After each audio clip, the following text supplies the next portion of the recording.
What's going on, Madden 17 players? It's your boy Skateboardian Skates, and yeah, you read right. This is the Buffet Boys.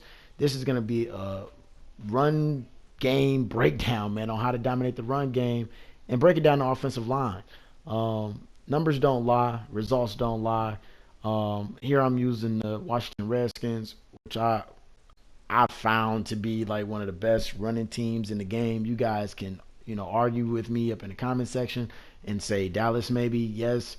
And I'm gonna tell you why. Why you can dominate more. Why you're not dominating. You know what I'm saying? It's all based on numbers. And as you can see, I'm averaging over 9.8 yards a carry with Keith Marshall and over 14 yards per carry with Matt Jones. You're going to need a two running back system. If you don't have a two-headed running back system, it's really not going to work. And the reason why I say that is based on fatigue. Here's a little gameplay footage, man, to get you guys going so you guys can like, comment, and subscribe. You already know what to do. Again, this is a 10-minute long video, and it's going to be very extensive on a breakdown on how to get shit rolling. This is going to be my most extensive breakdown video that I got. So you're gonna have to pay attention to everything. So let's get started right here. You can find this, these plays up out of the Baltimore Ravens playbook. I thought I'd switch it up this time around and actually show you guys where to go. I know a lot of guys, never get told, this is where you got to go, bro. This is where you need to go. It's exactly right here. Baltimore Ravens playbook. They're gonna have it I form tight. You're gonna need the PA tight end corner. You're gonna need the stretch. You're going to need the power O. You're going to also need a toss. Any plays that you find to be useful, you can click on right then and there. As you can see, X at the bottom for remove play. You can add plays. It's all up to you, bro. If you look over to the left of my playbook at the top, if you hit L1, that's where you can adjust the audibles, and therefore you can make it your own. All right. Again, that was just the startup on where you need to go. Next, I need you guys to pay close attention, man, because this is where it gets funky. This is what I call the Buffet Boys. Your offensive line will determine on how good you are in the running game. If you look at all through the numbers right here, I have guys that are over 320 pounds plus. All right, take that in for a little bit. Size does matter. Don't listen to what she's saying, bro. I'm telling you. She gonna tell you at the end, size matters. So anyway, man, let's get back into this shit, man. Size matters, man. The weight, the strength, all that shit matters. If you're trying to run the ball more efficiently, if you're tired of block sheds, you're tired of Khalil Mack getting in right off the cuff. I mean, he's gonna get in, don't get me wrong, but it's gonna take him more time to get through this line if you got these, attributes. The main attributes that you're going to have to really look into if you're trying to start a Buffet Boy style offense. You're going to need impact blocking. You're going to need run blocking. You're going to really need your guy to be over 320 pounds plus. All right.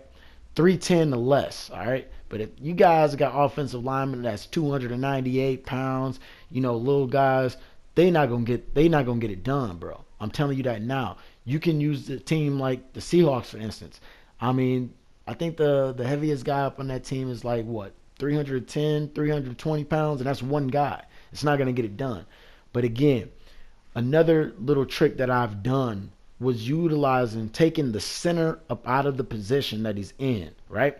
I took this center out and I put a guy who actually is bigger than him, right? Because center really doesn't matter up in this game. Let's just be honest. It's just a title, all right? What I did was I took a guy that weighed more, swapped that center out that weighed less, and I took a guy that actually had more run blocking and put him in for the center, all right? The center didn't have good run blocking, so I put a guy that did up in his position. Again, in real life football, center matter. All right, but when you're dealing with, the game and you're dealing with bullshit like this and Madden stats, I'm telling you, size matters up on this line. If you don't have it, that's why you're getting guys to push you back. You're getting more blitzes to come in, all that extra shit. That's no bueno, man. That's not good for you. And like I said, you're going to have to utilize the size and the strength of the actual players. Even if they don't have good run blocking, if they are big guys, I'm telling you, they're going to be able to stand up the defensive lineman that's in front of him.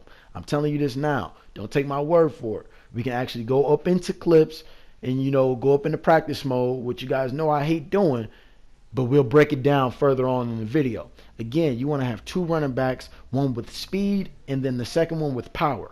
What do I mean?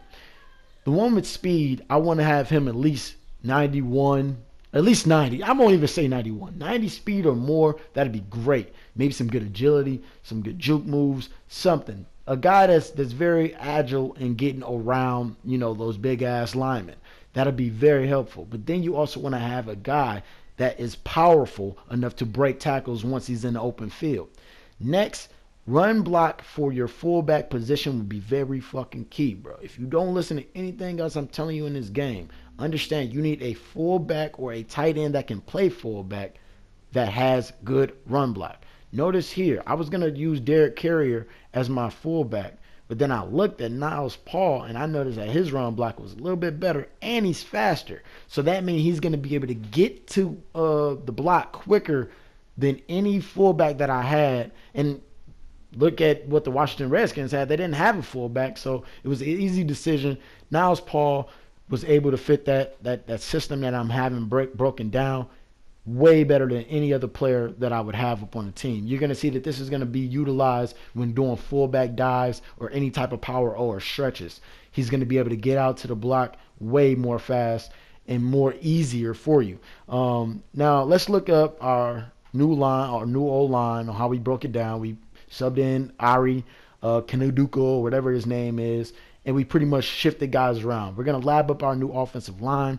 What I also like to do is take out the tight end that's at the right side of the position, and I like to put it in a left tackle or right tackle. It doesn't matter, for more beef on that side wherever you like to run heavy. All right, and then I'll also put my best tight end or my best blocking tight end on the left side. All right, just in case if you do need to do a quick pass, because again, you will have that play action tight end corner as your audible set. All right, always keep your fastest, you know, wide receiver out there, because you're going to end up, you know, being able to quick hike him. Sometimes this guy will go into a scheme where he's just going to, you know, run commit, or he's going to go ahead and get tired of getting beat on the left side and right side, and you're going to be able to hit him over the top if his safeties aren't there. We're going to go up against random. Y'all know me. What you always want to start off with this offense is motioning the wide receiver. You get a better read on defense. You're going to see that the green will indicate which side is better to run for, but you also can flip the play. And what makes this so great is that when you flip the play, it will not indicate any movement from the quarterback to your opponent. So they won't even know. And I thought that could only happen when the routes are symmetrical, but it actually happens, you know, in this tight formation here. This is how you read on when to do certain plays. If the linebackers are spread out, right, that means that they're spread outside the defensive tackles, the linebacker, the tight ends. That means that you want to run a power O. That means that you want to be inside and you want to go up the gut. If they are more of a contained look, like the linebackers are bunched together, you know what I'm saying? They're inside of the tight end, all right? That's when you want to hit them with the stretch or toss play, all right? Make sure that you guys get familiar with not running the play so fast, slowing down, reading the defense, all right? Looking at what side is actually available to dominate on. Then you'll see more, you know, runs like this, more holes opening up. And what am I talking about with the holes opening up? Let's take this up in a review. This is what I'm looking at, man. Notice that, you know, a defender is actually on a free release here, all right? But mind you, what you have to do is assess right off the bat, all right? Because number 96 is coming. You have to assess right off the bat which gap is a better fit for you. Is it the left side or the right side?